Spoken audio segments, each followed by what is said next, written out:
اللهم صل على محمد وآل محمد. اللهم صل على محمد وآل محمد. اعوذ باللہ من الشیطان الرجیم. بسم اللہ الرحمن الرحیم. الحمد للہ رب العالمین والصلاة والسلام علی محمد وآلہ الطیبین الطاہرین الذین اذهب اللہ عنہم الرجس وطہرہم تطہیرا. اللہم صل علی محمد وآل محمد وعجل فرجہم. اما بعد فقد قال اللہ الحکیم. بسم اللہ الرحمن الرحیم. فَإِمَّا رَحْمَةٍ مِّنَ اللَّهِ لِنْتَ لَهُمْ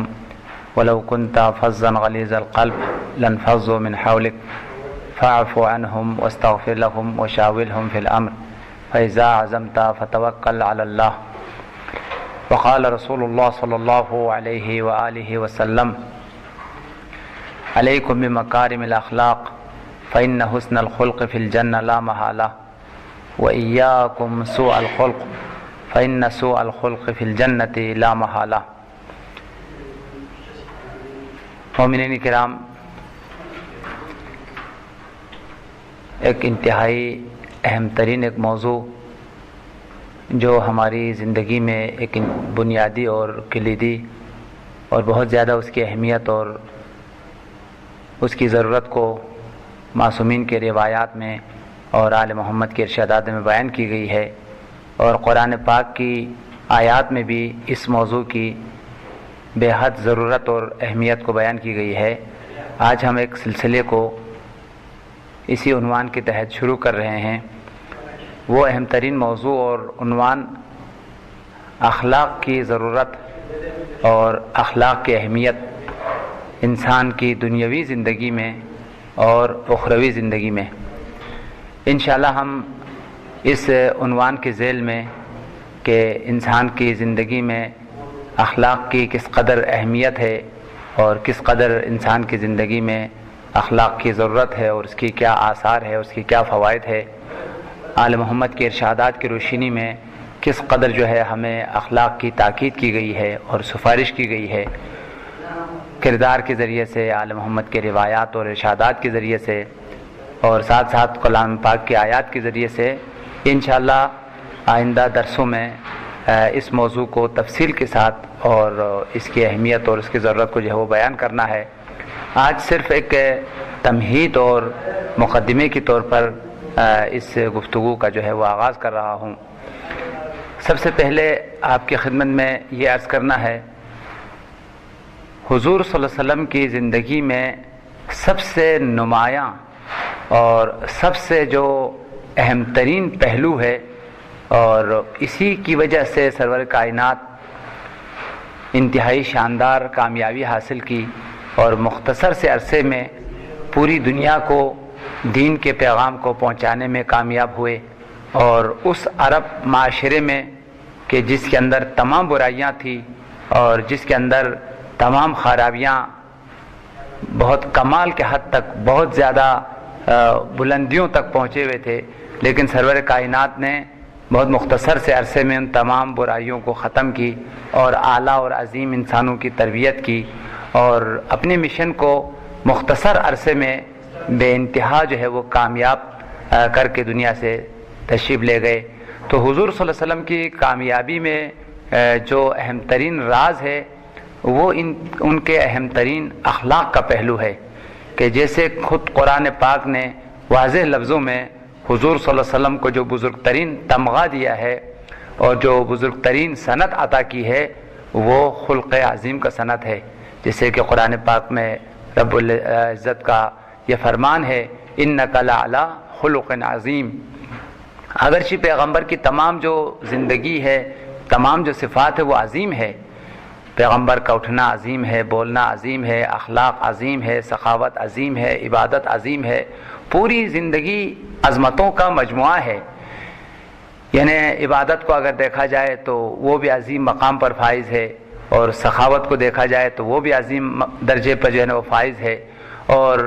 انسانیت کے ساتھ جو ہمدردی ہے، انسانیت کے ساتھ جو محبت ہے، اور جو لطف اور رحمت ہے کہ خود قرآن نے فرمایا کہ وما ارسلناک الا رحمت للعالمین، کہ آپ پوری کائنات کے لیے، تمام بشریت کے لیے رحمت کا مجسم ہے۔ لیکن ایک پہلو جس کو بہت زیادہ قرآن نے نمایاں طور پر بیان کیا ہے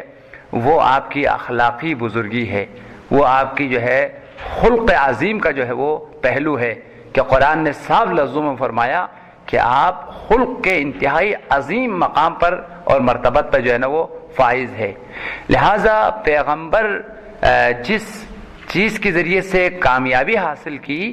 اور لوگوں کے دل کو نرم کیا، اس معاشرے میں انقلاب لایا اور عظیم انسانوں کی تربیت کی، اس میں سب سے کلیدی جو اور اساسی جو پہلو ہے اور عامل ہے وہ پیغمبر کا عظیم اخلاق ہے۔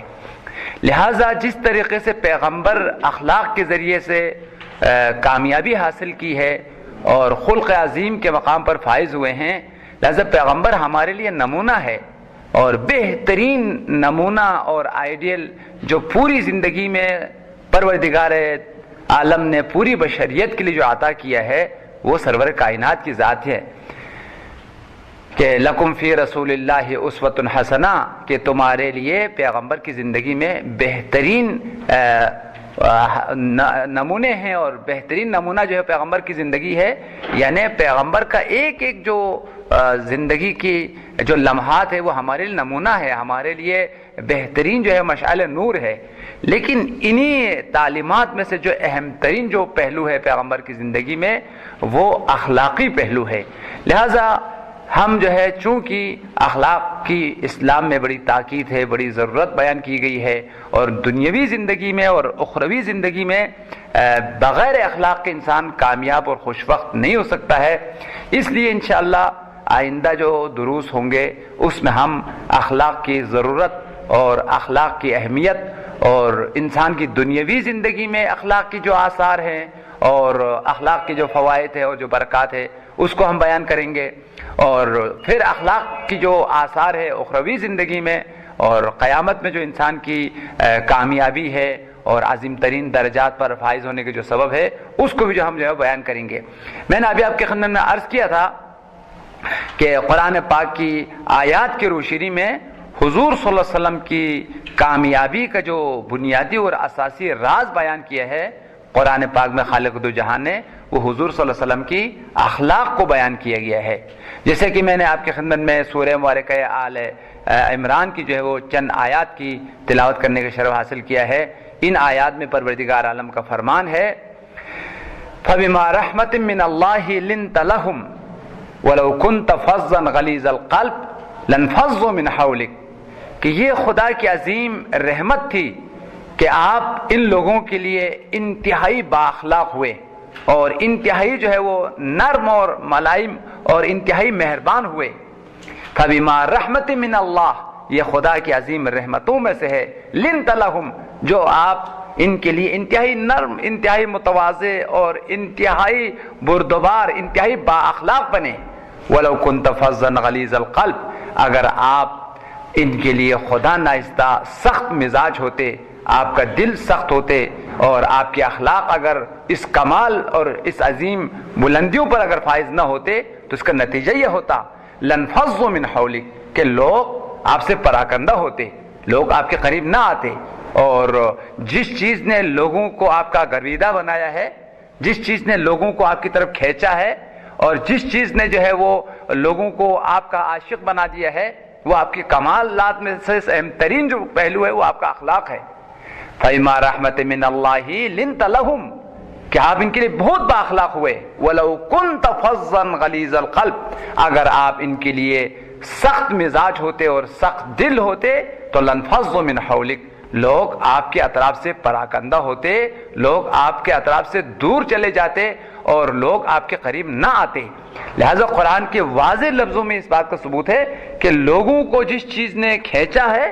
پیغمبر کے قریب کیا ہے، وہ پیغمبر کا اخلاق ہے۔ لہذا وہ لوگ جن کی دلوں میں کوئی ہمدردی نہیں ہے، جن کی دلوں میں کوئی پیار نہیں ہے، جن کی دلوں میں محبت نہیں ہے، جو اپنی اولادوں کو دفن کرنے والے لوگ ہیں اور اپنے بیٹیوں کو زندہ درگور کرنے والے ہیں، کہ قرآن نے صاف لفظوں میں بیان کیا کہ انہی مشرکین سے قیامت کے دن پوچھا جائے گا فَبِأَيِّ ذَنبٍ قُتِلَتْ، وہ جو بیٹیوں کو زندہ درکور کرنے والوں کو قیامت کے دن پوچھا جائے گا تم اپنی بیٹیوں کو کس جرم میں قتل کرتے تھے؟ یعنی وہ انسان جو اپنی اولادوں کو قتل کرنے والے ہیں اور اپنی اولاد پر رحم نہ کرنے والے ہیں، ان کی دلوں کو پیغمبر نے اپنی طرف جو ہے نا وہ کھینچا ہے اور اپنی طرف جو ہے نا وہ مائل کیا ہے۔ تو وہ کیا چیز تھی کہ مشرکین کے دل کو پیغمبر نے اپنی طرف مائل کیا؟ ان کی دلوں میں پیغمبر جو ہے نا وہ جا کے بیٹھ گئے اور ان کی دلوں میں اپنی جگہ جو ہے نا وہ بیان کی۔ قرآن واضح لفظوں میں بیان کرتا ہے کہ وہ پیغمبر کا اخلاق تھا کہ جس کی وجہ سے تمام مشرکین پیغمبر کے اطراف میں جمع ہوئے، پیغمبر کی طرف کھنچ کے آئے اور پیغمبر کی باتوں سے متاثر ہوئے اور پیغمبر کی تعلیمات کو سننے پر وہ مجبور ہوئے۔ اور اس کی جو بنیادی سبب ہے کہ وہ آپ کی رحمت ہے، آپ کی اخلاق ہے، اور اسی اخلاق نے لوگوں کو جو ہے نا آپ کی طرف کھینچ کے لایا ہے۔ لہٰذا اس آیت سے یہ واضح ہمیں جو ہے نا وہ ثبوت ملتی ہے کہ جس انسان کے پاس اخلاق ہے لوگ اس کی گرویدہ ہو جاتے ہیں، لوگ اس کے اطراف آتے ہیں، لوگ اس کے دوست ہوتے ہیں، لوگ اس کے چاہنے والے بنتے ہیں، لوگ اس کو اپنے قریبی ترین جو ہے وہ ساتھی سمجھتے ہیں۔ لیکن اگر خدا ناخواستہ اس کی دل میں زندگی میں اخلاق نہیں ہے، اس کے ملنے کا انداز، اس کے بولنے کے انداز، اس کے اٹھنے کا انداز اخلاق پر اگر مبتنی نہیں ہے، اس کی زندگی میں اگر اخلاق نہیں ہے تو لنفضوا من حولک، لوگ پراکندہ ہو جائیں گے، دور ہو جائیں گے، یعنی عزیز ترین انسان بھی جو ہے نا اس کے چاہنے والے نہیں ہوں گے۔ جیسے خود سرور کائنات کی ایک اور روایت میں فرمان ہے، پیغمبر نے فرمایا انکم لن تسعوا الناس باموالکم فسعوهم باخلاقکم، کہ تم لوگوں کو اپنا گرویدہ نہیں بنا سکتے ہو، لوگوں کی دلوں میں تم حکومت نہیں کر سکتے ہو، مال کے ذریعے سے، دولت کے ذریعے سے، طاقت اور اقتدار کے ذریعے سے لوگوں کی دلوں پر نہیں چھا سکتے۔ جب تک تم ان کو مال دیتے رہو گے تو وہ تمہاری مدح کرتے رہیں گے، تمہاری صفت بیان کرتے رہیں گے، اور اسی دن سے جو ہے مال دینا چھوڑ دیں گے، اسی دن سے وہ تمہارے مخالف ہو جائیں گے۔ اسی طریقے سے جو لوگ اقتدار کے ذریعے سے لوگوں کی دلوں پر حکومت کرتے ہیں، جب تک ان کے پاس حکومت ہے لوگ ان کی جو ہے نا وہ گیت گاتے رہیں گے، ان کا قصیدہ پڑھتے رہیں گے، ان کو زندہ باد کہتے رہیں گے، لیکن جس دن ان کی حکومت چلی گئی تو اسی دن سے مردبات جو ہے وہ شروع ہو جائیں گے۔ لہٰذا لوگوں کی دلوں پر جو حکومت ہو سکتی ہے وہ نہ دولت کے ذریعے سے، مال کے ذریعے سے، نہ جو ہے نا وہ حکومت کے ذریعے سے۔ لوگوں کی دلوں پر اگر کوئی حکومت کرنا چاہتا ہے تو دلوں میں نافذ ہونے کا طریقہ بہترین اخلاق ہے۔ جن کے پاس اخلاق ہیں، اخلاقی کمالات ہیں جو انسان کی دلوں کو جلب کر لیتے ہیں اور دلوں میں جو ہے نا وہ حکومت کو ہے نا حکومت کرتے ہیں۔ اسی وجہ سے ہم بالکل واضح لفظوں میں یہ کہہ سکتے ہیں کہ پوری کائنات میں دلوں پر جن ہستیوں نے حکومت کی ہے، جو دلوں کی گہرائیوں میں نفوذ کر گئے، وہ محمد آل محمد کی ذوات ہیں کہ جتنی دلوں میں آل محمد نے اپنی جگہ بنایا۔ اب پوری کائنات میں کس قدر امام حسین کا مقام ہے بشریت کی دل میں، انسانیت کی دل میں، لوگوں کی دلوں میں، اسی طریقے سے حضرت زہرا کا مقام، مولا کائنات کا مقام، امام حسن کا مقام، پورے چہارہ معصومین کا مقام، خود سرور کائنات کا مقام کس قدر لوگوں کی دلوں میں راسخ ہے۔ کیوں آل محمد لوگوں کے دلوں میں نافذ ہو گئے؟ اس لیے کہ ان کا کردار انہوں نے پیش کیا، اخلاق انہوں نے پیش کیا ہے۔ لہٰذا آل محمد کی تعلیمات اور ان کی سیرت کا جو پیغام ہے وہ یہ ہے، اور لوگوں کو اگر گرویدہ کرنا ہے، لوگوں کو اگر متاثر کرنا ہے، لوگوں تک اپنی پیغام کو پہنچانا ہے، یہاں تک خود اپنے گھر والوں کو اپنا بنانا ہے تو اخلاق کے ذریعے سے بن سکتے ہیں۔ خدا نے ایسا اگر ہم بد اخلاقی کریں گے تو اپنے عزیز ترین لوگ بھی ہم سے دور ہو جائیں گے، عزیز ترین افراد بھی جو ہے نا وہ ہم سے جو ہے نا ہمیں چھوڑ دیں گے۔ لہٰذا پیغمبر نے فرمایا انکم لن تسعوا الناس باموالکم فسعوہم باخلاقکم، تم لوگوں کو اپنی طرف نہیں لا سکتے ہو، لوگوں کی دلوں میں تم حکومت نہیں بنا سکتے ہو، مال کے ذریعے سے، دولت کے ذریعے سے، حکومت کے ذریعے سے۔ اگر لوگوں کو اپنی طرف لانا ہے، لوگوں کی دلوں میں اگر حکومت بنانا ہے تو وہ اخلاق کے ذریعے سے تم دلوں پہ چھا جاؤ، اخلاق کے ذریعے سے دلوں پہ جو حکومت جو وہ کی جا سکتی ہے۔ لہٰذا انسانیت کی دلوں میں جو سب سے زیادہ جو نافذ ہونے والی جو چیز ہے وہ انسان کا اخلاق ہے۔ اسی وجہ سے قرآن نے فرمایا لو کنت فظا غلیظ القلب، اگر آپ کا دل اگر سخت ہوتے، آپ کے اخلاق اگر پسندیدہ نہ ہوتے تو لنفضوا من حولک، تو لوگ آپ سے دور جو ہے نا وہ چلے جاتے۔ انشاءاللہ اس کی تفصیل ہم آئندہ دروس میں آپ کی خدمت میں عرض کروں گا کہ پیغمبر نے حقیقتاً جو عظیم انقلاب لایا ہے وہ ایک اخلاقی انقلاب ہے۔ یہ جو آفاقی انقلاب دنیا میں لے کے آیا ہے وہ کردار کے ذریعے سے آیا ہے، وہ پیغمبر کے عظیم اخلاق کے ذریعے سے لے کے آیا ہے۔ لہذا دنیا میں اگر کوئی بھی انسان واقعاً اپنے گھر میں انقلاب لانا چاہتا ہے، اپنے محلے میں انقلاب لانا چاہتا ہے، اپنے ملک میں انقلاب لانا چاہتا ہے، تو سب سے پہلے اپنی کردار کو بدلنا ہوگا، اپنے رفتار کو بدلنا ہوگا، اپنی فکر کو، اپنے نظریے کو بدلنا ہوگا۔ جب اس کا کردار بدلے گا، اس کی اخلاق واقعاً بلندیوں پر نظر آئیں گے، تو یقیناً لوگ اس کی باتوں کو جو ہے وہ مان لیں گے۔ اسی لیے سرور کائنات کا ایک اور روایت میں فرمان ہے، علیکم بحسن الخلق فإن حسن الخلق فی الجنة لا محالہ وإیاکم سوء الخلق فإن سوء الخلق فی النار لا محالہ۔ حضرت امام خمینی کی ایک بہترین اور زبردست کتاب ہے 40 حدیث، اس کتاب کا نام ہے، جس میں حضرت امام خمینی نے 40 حدیثوں کی شرح جو ہے وہ کتاب لکھی ہے، اور آل محمد کی پیغامات مختلف عناوین اور مختلف موضوعات کے حوالے سے اور ہماری زندگی سے متعلق جو ہے جو ہماری زندگی میں بہترین رہنمائیاں ہیں اور بہترین اس میں ہمارے لیے اصول اور قواعد بیان کیے گئے ہیں۔ 40 حدیث سے رسول آقا امام خمینی بہترین کتابوں میں سے، ان میں وہی 40 میں سے ایک یہ حدیث ہے جو امام خمینی نے اخلاق کی اہمیت اور اخلاق کی ضرورت پر ایک باب ہے، اس باب میں اس روایت کو جو ہے وہ نقل کیا ہے۔ سرور کائنات نے جو ہے اپنی پوری امت، بخصوص تمام امت کے لیے اور خاص طور پر جو ہے وہ مومنین کائنات کے لیے، پیغمبر اپنی محبین کے لیے، اپنے عاشقین کے لیے پیغام اخلاق دے گئے۔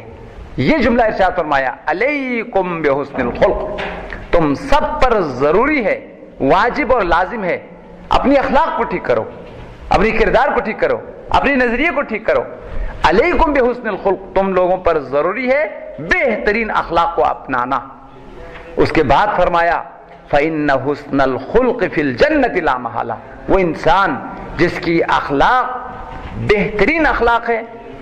لوگوں کے ساتھ بہترین طریقے سے ملتے ہیں، اس کی باتوں میں اخلاق ہے، اس کے کردار میں اخلاق ہے، اس کے رفتار میں اخلاق ہے، جو انسان بہترین اخلاق والا انسان ہوگا اس کا ٹھکانہ جنت ہے،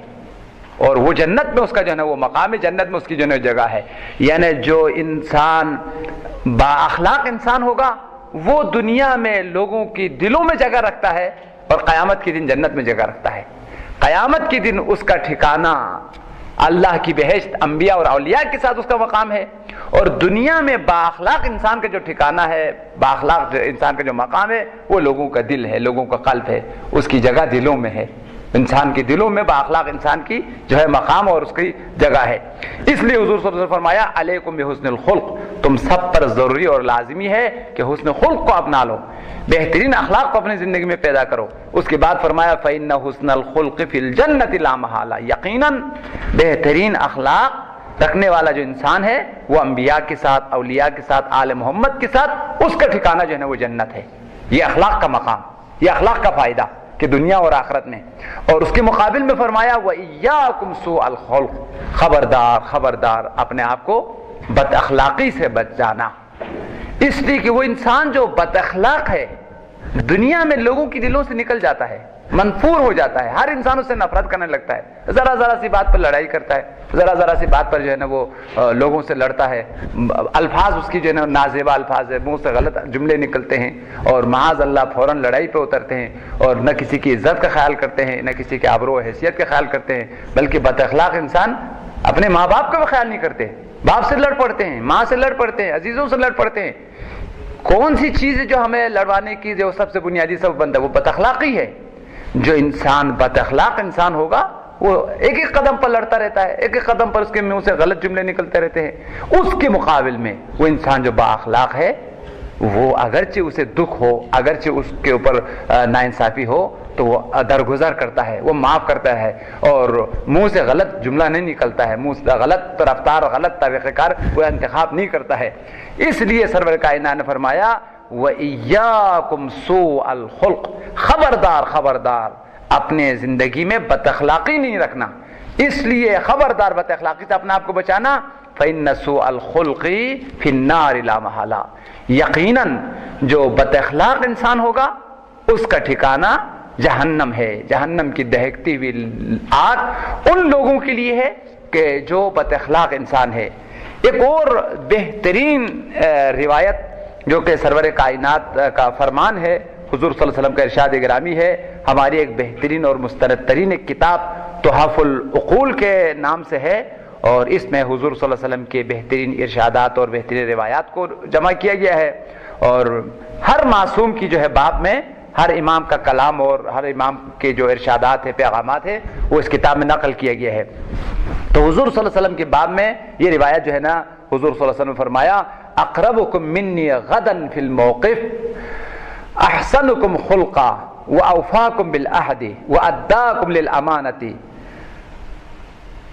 واحسنکم خلقا واقربکم من الناس۔ میں آج کے درس جو ہے چونکہ بطور تمہید اور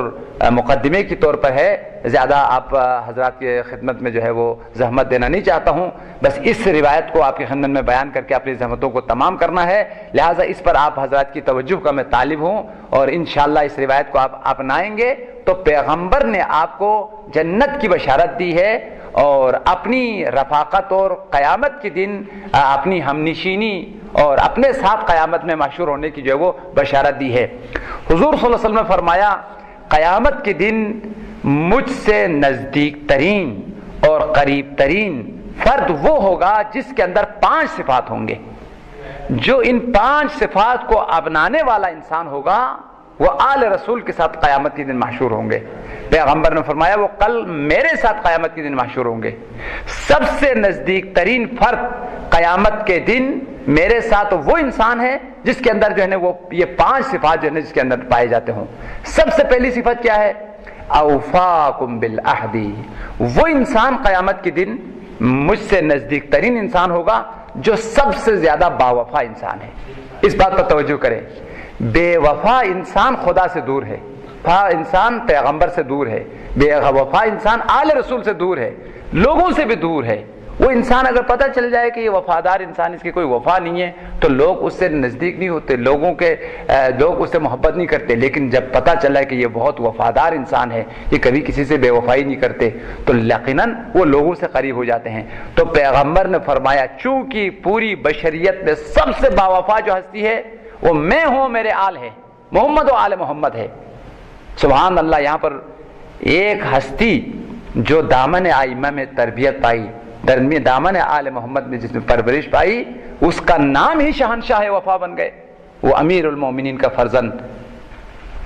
علمدار حسینی، باب الحوائج، حضرت قمر بنی ہاشم کی ذات ہے، اس قدر وفا کا پیکر بن گئے کہ شہنشاہ وفا کا لقب مل گیا۔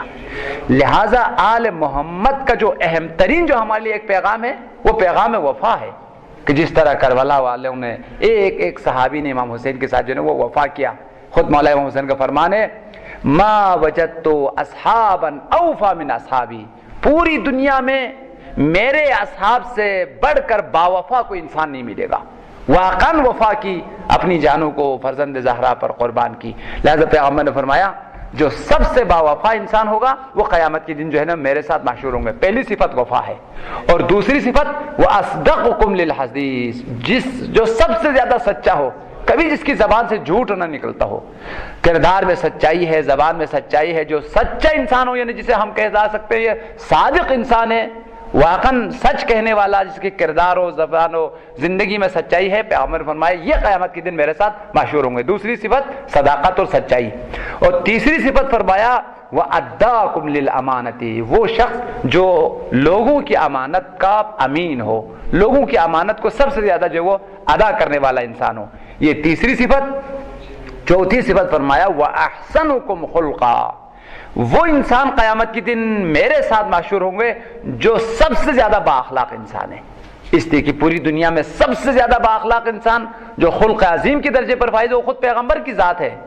اب پیغمبر جو ہو تمام اخلاق کی بلندیوں پر فائز ہے، وہ جو پیغمبر کا امتی ہے، جو پیغمبر کا عاشق اور محب ہے، وہ بھی اپنے زمانے میں سب سے زیادہ با اخلاق ہے۔ تو پیغمبر نے فرمایا اخلاق کے معیار پر اس کو پرکھا جائے گا، جو سب سے با اخلاق ہوگا وہ قیامت کے دن سب سے نزدیک ترین فرد ہوگا میرے لیے، اور سب سے زیادہ جو آل محمد کے ساتھ نزدیک فرد وہ ہوگا جو سب سے زیادہ با اخلاق ہے۔ یہ 4 صفتیں ہو گئی، اور 5ویں صفت فرمایا وَأَشَدُّكُمْ تَوَاضُعًا لِلَّهِ۔ انشاءاللہ آئندہ دروس میں ہم تفصیل کے ساتھ اس بات کو عرض کریں گے کہ پیغمبر کی صفات میں سے ایک اعلیٰ ترین صفت تواضع ہے۔ تواضع نبیوں کی صفت ہے، ولیوں کی صفت ہے، انبیاء کی صفت ہے. اس کے مقابل میں تکبر اور غرور وہ دشمنان آل محمد کی صفت ہے. تاریخ بشر میں جس نے سب سے زیادہ تکبر اختیار کیا اس کو اللہ تعالیٰ نے دریائے نیل میں غرق کیا. وہ فرعون ہے. انا ربکم الاعلی کہہ بیٹھے، یعنی خدا کی سیٹ پہ جا کے یہ کہہ گیا کہ سب سے بڑا پروردگار تو میں ہوں. اللہ تعالیٰ نے چونکہ تو نے تکبر کی، تجھے جو ہے نا دریائے نیل میں ڈبونا ضروری ہے، لہذا فرعون کو جو ہے وہ غرق کر دیا. لہذا تکبر دشمنان آل محمد کی صفت ہے، تواضع محمد و آل محمد کی صفت ہے. پیغمبر نے فرمایا جو سب سے زیادہ متواضع انسان ہوگا وہ قیامت کے دن میرے ساتھ محشور ہو جائیں گے. انشاءاللہ بقیہ جو دروس ہے ہم آئندہ آپ کی خدمت میں عرض کرتے رہیں گے. محمد آل محمد کی جو پیغامات اور ارشادات ہے وہ آپ کے ساتھ انشاءاللہ آئندہ گفتگو کرتے رہیں گے. ہم بارگاہ الہی میں دعا کرتے ہیں، خدا یا پروردگار تو نے قرآن میں محمد و آل محمد نے اپنی روایات میں ہمیں اخلاق کا درس دیا ہے، اخلاق کی تاکید کی ہے. ہمیں بہترین اخلاق اپنی زندگی میں اپنا کے دنیا اور آخرت دونوں کو سنورنے کی اور محمد و آل محمد کے ساتھ معشور ہونے کی توفیق عطا فرما. خدایا جو اخلاقی رذائل ہے، خامیاں ہیں، برائیاں ہیں، انہیں ہمیں اپنے وجود سے دور کرنے کی توفیق عطا فرما. خدایا اخلاقی کمالات کو اپنا کے دنیا اور آخرت دونوں کی بلائی اور سعادت کو حاصل کرنے کی توفیق عنایت فرما. خدایا پروردگار جو تمام تعلیمات اور تمام آل محمد کی ارشادات اور دین کا، شریعت کا، قرآن کا وارث ہے، امام زمانہ کے ظہور میں تعجیل فرما، ہمیں ان کے اصحاب اور انصاروں میں شامل فرما. ربنا تقبل منا انک انت السمیع العلیم بجاہ محمد وآلہ الطیبین الطاہرین. اللہم صل علی محمد وآل محمد وعجل فرجهم.